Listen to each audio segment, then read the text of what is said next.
avec Déborah Schumann. Il y a une partie. Pourquoi est-ce que Glucksmann l'annonce que maintenant? En fait, il y a certes des points qui le concernent sa vie privée, mais surtout, il y avait un périmètre portant sur la primaire socialiste. C'est-à-dire que Glucksmann ne pouvait pas être candidat sans avoir le soutien du Parti socialiste. Or, les socialistes ont décidé uniquement au début de l'été, donc fin juin, début juillet, le périmètre de la primaire. Et tant qu'ils ne décidaient pas d'une primaire avec ce périmètre-là, et donc sans LFI et sans les forces de gauche radicale, il ne pouvait pas être candidat. C'est pour ça qu'il a mis autant de temps sur le plan politique. Autre point aussi, il ne savait pas s'il fallait y aller avec ou sans primaire. Et donc il y a eu tout un processus chez lui pour savoir un peu comment faire pour pouvoir se dégager un espace. Il ne peut pas y aller sans primaire, on est d'accord, parce que seul avec place publique... Non, il ne pouvait pas. Et surtout, moi ce que je sais, c'est que le périmètre de la primaire a été organisé pour qu'il gagne. Donc c'est pour ça. D'accord. Oui, donc c'est-à-dire que vous nous annoncez ce soir sur Sud Radio... Il va gagner la primaire. D'accord. Pourquoi ? Parce que les adhérents socialistes votent de la façon suivante. Ils votent à 50-50 pour les derniers congrès, 50% pour gauche radicale type ligne fort, union de la gauche, 50% pour ouverture social-démocrate. D'accord, les descendants de Rocard. Descendants de Rocard. Mais vous ajoutez en plus les adhérents place publique, dont 100% va voter Glucksmann. C'est-à-dire qu'il est certain de gagner. En fait, le périmètre de la primaire a été organisé pour lui, et c'est pour ça que vous avez une adhésion à 15 € et non pas à 2 € pour pas ouvrir très largement, pour faire en sorte qu'il y ait plus d'adhérents qui soient plus pro-Glucksmann. En tout cas, c'est organisé pour. Après, il peut toujours perdre. Mais en tout cas, c'est organisé pour ça. Oui, parce que pour voter pour ces primaires, il faudra payer 15 €, mais ne pas forcément avoir la carte du parti. Et donc, sociologiquement, ça fait que ce sont des adhérents qui sont plus proches de Glucksmann en termes de ligne, ils sont plus âgés, ils sont plus riches, ils sont plus professionnels, etc. Ensuite, après, sur sa ligne de candidat. Juste psychologique. Là, maintenant, l'aspect pur politique, William Tay. Vous sembliez d'accord avec Déborah Schumann. Il y a une partie. Pourquoi est-ce que Glucksmann l'annonce que maintenant? En fait, il y a certes des points qui le concernent sa vie privée, mais surtout, il y avait un périmètre portant sur la primaire socialiste. C'est-à-dire que Glucksmann ne pouvait pas être candidat sans avoir le soutien du Parti socialiste. Or, les socialistes ont décidé uniquement au début de l'été, donc fin juin, début juillet, le périmètre de la primaire. Et tant qu'ils ne décidaient pas d'une primaire avec ce périmètre-là, et donc sans LFI et sans les forces de gauche radicale, il ne pouvait pas être candidat. C'est pour ça qu'il a mis autant de temps sur le plan politique. Autre point aussi, il ne savait pas s'il fallait y aller avec ou sans primaire. Et donc il y a eu tout un processus chez lui pour savoir un peu comment faire pour pouvoir se dégager un espace. Il ne peut pas y aller sans primaire, on est d'accord, parce que seul avec place publique... Non, il pouvait pas. Et surtout, moi ce que je sais, c'est que le périmètre de la primaire a été organisé pour qu'il gagne. Donc c'est pour ça. D'accord. Donc c'est-à-dire que vous nous annoncez ce soir sur Sud Radio... Il va gagner la primaire. D'accord. Pourquoi ? Parce que les adhérents socialistes votent de la façon suivante. Ils votent à 50-50 pour les derniers congrès, 50% pour gauche radicale type ligne fort, union de la gauche, 50% pour ouverture social-démocrate. D'accord, les descendants de Rocard. Descendants de Rocard. Mais vous ajoutez en plus les adhérents place publique, dont 100% va voter Glucksmann. C'est-à-dire qu'il est certain de gagner. En fait, le périmètre de la primaire a été organisé pour lui, et c'est pour ça que vous avez une adhésion à 15 € et non pas à 2 € pour pas ouvrir très largement, pour faire en sorte qu'il y ait plus d'adhérents qui soient plus pro-Glucksmann. En tout cas, c'est organisé pour. Après, il peut toujours perdre. Mais en tout cas, c'est organisé pour ça. Oui, parce que pour voter pour ces primaires, il faudra payer 15 €, mais ne pas forcément avoir la carte du parti. Et donc, sociologiquement, ça fait que ce sont des adhérents qui sont plus proches de Glucksmann en termes de ligne, ils sont plus âgés, ils sont plus riches, ils sont plus professionnels, etc. Ensuite, après, sur sa ligne de candidat. Juste un mot, vous donnerez 15 € pour voter, Pascal Chanteur, ou pas? Non, mais moi, ce qui me dérange là-dedans, c'est où est la démocratie exactement? Il vote quand même. Oui, c'est un vote. Oui, mais c'est vrai que c'est pas tout le monde. Il faut payer. Alors c'est vrai que l'un dans l'autre, 15 € pour payer, pour voter. C'est une somme énorme, 15 €. Non, mais en fait, les partis sont organisés comme ça. Vous avez à peu près 3 primaires qui sont possibles qu'on a fait dans l'histoire de France. Soit vous faites des primaires qui sont fermées à un parti politique, ou si vous êtes adhérent du parti politique pour entrer, l'adhésion est entre 20 et 30 € régulièrement, que ce soit à gauche ou à droite. C'est pas une question de parti. Soit vous faites ce qu'on appelle une primaire ouverte. Et ben en fait, là, c'est ce qu'a fait le Parti socialiste en 2011 pour désigner Hollande, ou en 2016 les Républicains pour désigner François Fillon. Là, vous payez 2 €, et là, vous pouvez inscrire très largement. Le problème de cette primaire ouverte, nous on a écrit un rapport dessus, c'est qu'il faut environ 18 mois pour l'organiser, parce qu'il faut contacter tous les bureaux de vote, il faut contacter toutes les mairies, etc. Donc matériellement, quand vous décidez d'une primaire en juin, si vous mettez 18 mois, vous l'organisez après la présidentielle. Donc ça, c'est plus possible. C'est pour ça qu'il il est fort, ce William Tay, il nous éclaire.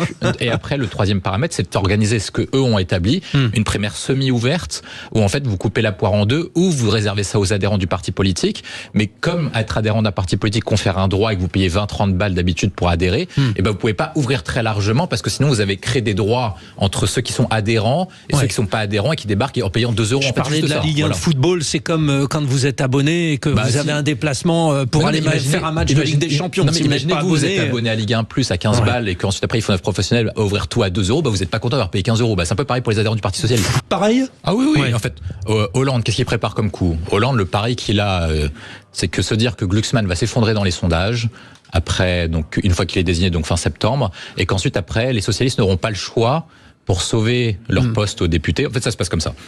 Les investitures aux législatives, les partis de gauche savent qu'il faudra faire une alliance NFP pour pouvoir se sauver face aux centristes et faire rapport au Rassemblement national. Donc, NFP qui a connu un clash terrible à l'Assemblée. C'est là où on rentre dans le détail. En fait, ils vont calculer le nombre de circonscriptions législatives, chaque parti, en fonction du score à la présidentielle.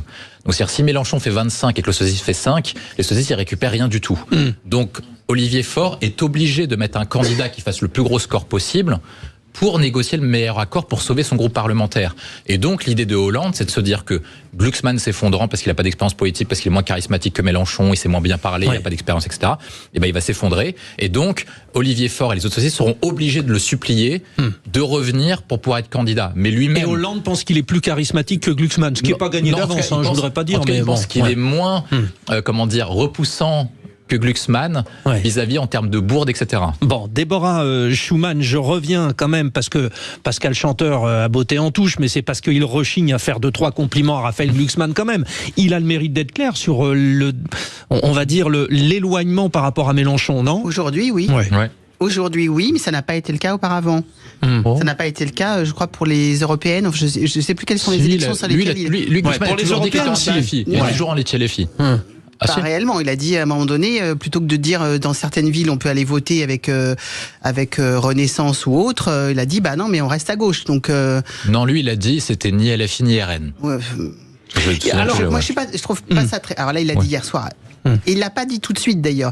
C'est assez surprenant parce que dans le discours, quand on l'écoute tel qu'il l'a dit, il a tout de suite parlé et beaucoup parlé du RN.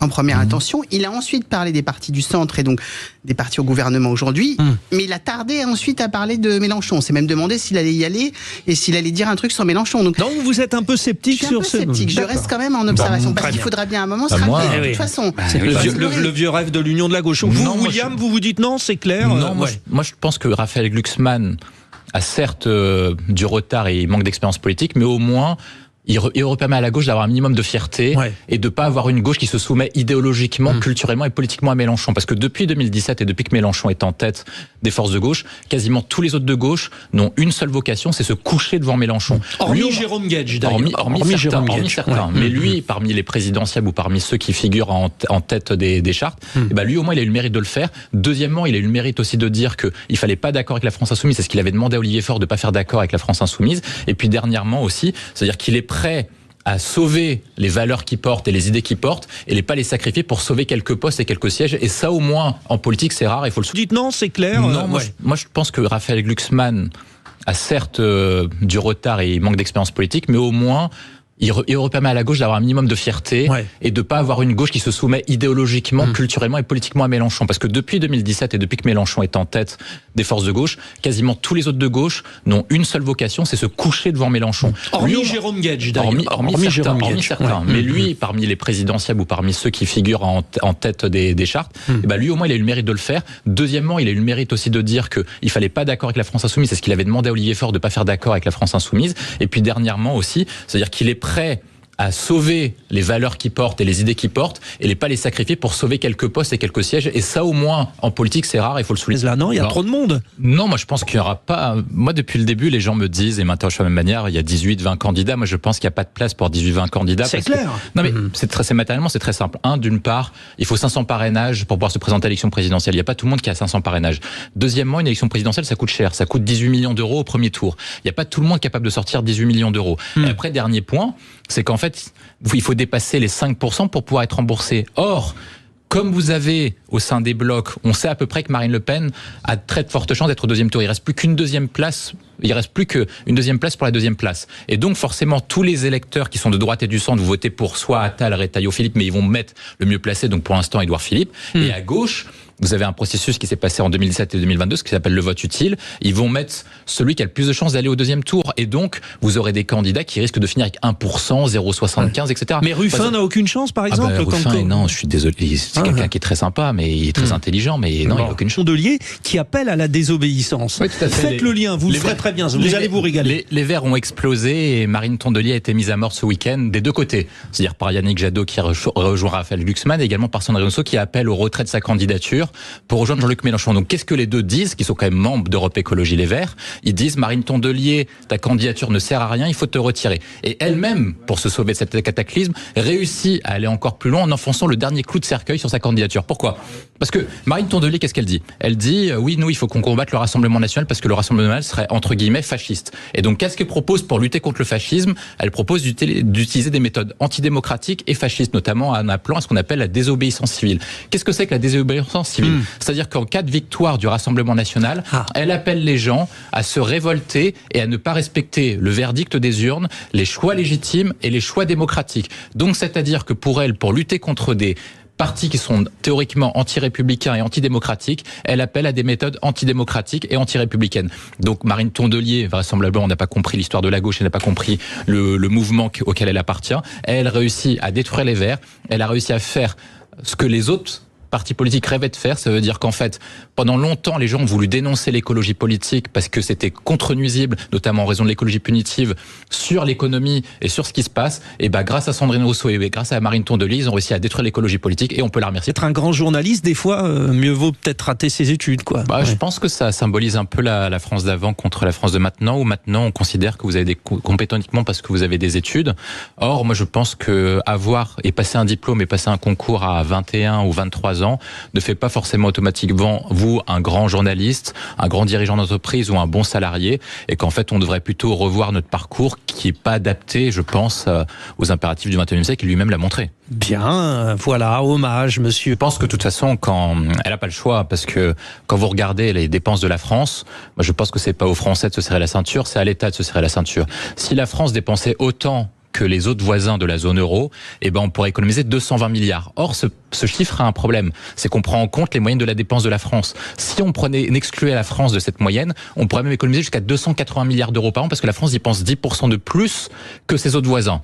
Et donc, ça représente 280 milliards. Qu'est-ce que ça représente 280 milliards? Ça veut dire qu'on n'aurait plus de déficit public et on pourrait supprimer complètement l'impôt sur le revenu. Ça représente ça quand même. Donc, ça veut dire que si la France était gérée comme un autre pays européen, donc c'est-à-dire un pays normal, on serait à peu près bien organisé. Oui, mais ça fait autant de prestations en moins pour les Français. Oui, mais quand on arrive sur les autres pays, le taux de pauvreté en Allemagne est quand même inférieur au taux de la France.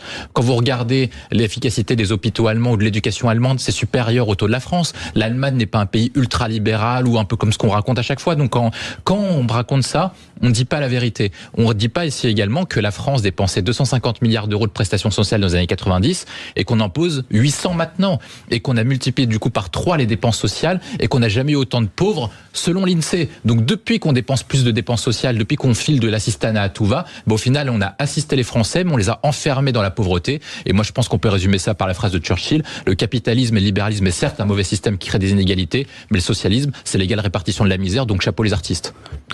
Ça, on a quand même accompagné, la France a quand même accompagné ses citoyens face au Covid. Mais quand vous regardez, moi je vais revenir sur ces deux choses-là chaque fois qu'on balance souvent. On dit la France a été victime du Covid, comme si il n'y a que la France qui était victime du Covid. C'est-à-dire que l'Allemagne n'a pas été touchée par le Covid, l'Italie n'a pas été touchée, il n'y a aucun pays du monde n'a été touché par le Covid. Moi, mais la France a aidé. Moi, le souvenir que j'en avais, c'est que tous les pays ont été touchés de la même manière. Et quand vous regardez la dette Covid uniquement, l'Allemagne va rembourser sa dette Covid à partir de 2020 en 7 ans, donc ça veut dire que l'année prochaine ou dans 2 ans, c'est terminé pour eux. L'Italie en 25 ans et l'Espagne en 40. Nous, vous savez combien de temps il faut pour rembourser la dette Covid? 69 ans. Ça veut dire que vos petits-enfants vont rembourser une dette qui a été acquise aujourd'hui. Donc peut-être que les autres pays, ça a été le chaos absolu, etc. Moi, j'ai pas cette impression-là. J'ai l'impression qu'ils s'en sortent même un peu mieux que nous et qu'en tout cas, ils vont rembourser même, d'une part, leur croissance est meilleure que la nôtre, leur taux d'emploi est meilleur que le nôtre, ils ont moins de chômage et en plus, ils vont rembourser la dette Covid plus de 2. Et deuxième point, la dette de Macron, parce qu'il faut quand même dire quand même qu'il n'est pas responsable de tout.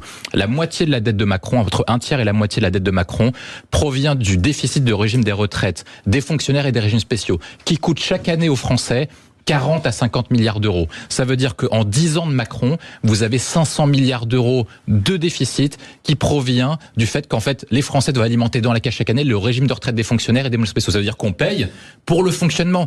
Si vous faites de la dette pour faire des trains, des avions, etc., ça peut être rentable. Là, on paye uniquement des déficits pour le fonctionnement. Et qu'est-ce que c'est que la dette? Eh ben, c'est les impôts qui sont soit payés par le contribuable français, soit par vos enfants, soit par vos petits-enfants. Bon, sur ce que dit Lionel, c'est vrai, la notion de corruption, tout cela, c'est... Moi, je pense que le problème qu'on a en France essentiel, c'est que les gens qui travaillent, et la classe moyenne, et les classes, en fait, tout qui travaillent, sont devenus le tiers-État.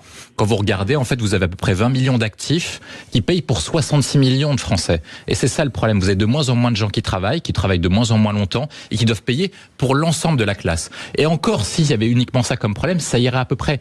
Mais en fait, ce que vous remarquez quand vous regardez les statistiques avancées, c'est que plus vous payez d'impôts, plus vous êtes contributif sur les cotisations sociales, les impôts de production, etc., moins vous avez de droits. Parce qu'en fait, on a réduit les droits progressivement. C'est-à-dire que plus vous payez d'impôts, moins vous avez de droits à remboursement sur les médicaments. Plus vous payez d'impôts, moins vous avez de droits sur l'ensemble des prestations familiales, des prestations sociales, etc. Donc en fait, vous avez des gens qui contribuent quasiment pour l'ensemble du système, avec des chiffres qui sont plutôt marquants.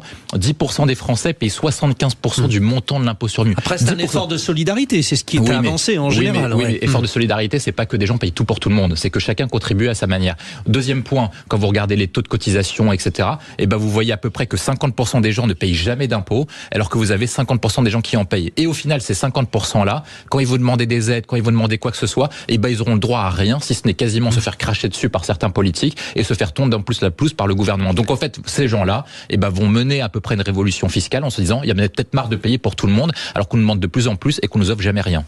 Ouais. Question, William Tay? Moi, c'était plutôt dans la ligne de ce qu'avait dit Pascal. Ça veut dire que effectivement, il faut soutenir les pompiers parce que les pompiers sont là pour nous protéger. C'est important de les soutenir moralement, mais c'est important de les soutenir aussi politiquement et économiquement parce qu'aujourd'hui, on envoie les pompiers se battre contre des grands incendies, mais sans les moyens nécessaires pour qu'ils puissent assurer notre sécurité. Et quand on regarde notamment les dépenses qu'on a faites sur les questions environnementales, c'est-à-dire que chaque année, sur ce qu'on appelle la fiscalité environnementale, on prélève 50 milliards d'euros. Est-ce qu'on pourrait pas utiliser, parce que les pompiers font face aux effets du dérèglement climatique, une partie de cette fiscalité pour donner davantage de moyens aux pompiers, leur acheter davantage d'équipements pour qu'ils puissent lutter efficacement contre les feux? Moi, je pense que ça ferait pas de mal d'avoir un peu moins de pistes cyclables et plus de moyens pour les pompiers pour qu'ils puissent aller se battre contre les grands incendies. Comment ça, moins de pistes cyclables là? Il y a de la provocation là, Pascal Chanteur. William, tu veux pas te présenter à la page de Glucksmann? Bon.